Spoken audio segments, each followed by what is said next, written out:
The Cursed Painting. In a school named Witch Academia, there was a professor often known as Professor Chucklebones. Professor Chucklebones was recognized as a potions expert and a teacher with effective teaching methods. However, Professor Chucklebones had a flaw. He showed favoritism towards his students.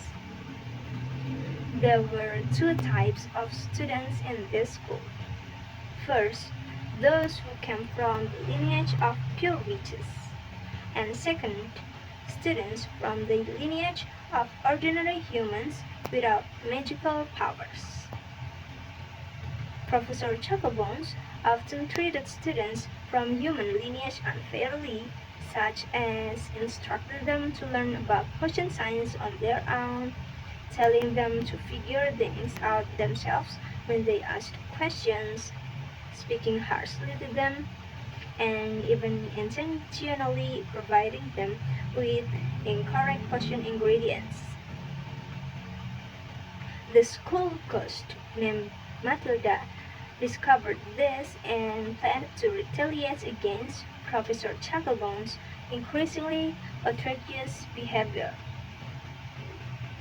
Matilda was known as a bold and mischievous ghost, but she had significant power, so she wasn't afraid to stand up against any witch.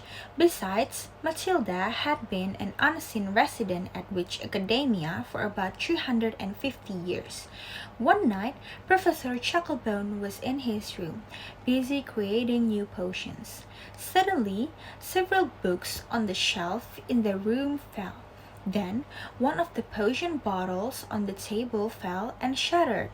Another bottle, also containing a potion, flew off and spilled right on Professor Chucklebone's hair.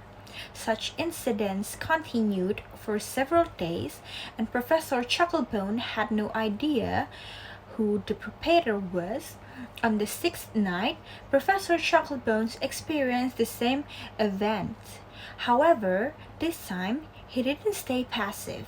He became angry and challenged whoever was responsible to a magical duel. Matilda burst into laughter and then revealed herself. Matilda didn't have hair and only wore a long, messy wig, had rabbit teeth, and was dressed entirely in pink. Anyone who saw Matilda's true form might burst into laughter. That is why she rarely showed herself. But forget about her parents, because they were in stark contrast to her personality. Professor Chucklebones, growing increasingly frustrated, challenged Matilda into a magical showdown. Matilda, although just a ghost, still possessed quite strong magical powers and could use them at will. In the end, Matilda won the duel and cursed Professor Chucklebones into a painting. The painting of Professor Chucklebones was placed on school corridor wall, alongside other cursed paintings. Professor Chucklebones looked terrible in the painting. His hat was bald, his face extremely wrinkled with a toad stuck to his nose, and the black robe he wore had many rolls, as if it had been burnt. The entire school learned about it. Students who had been mistreated by Professor Chucklebones felt satisfied, and now they were treated well at school, receiving professor education in magical studies.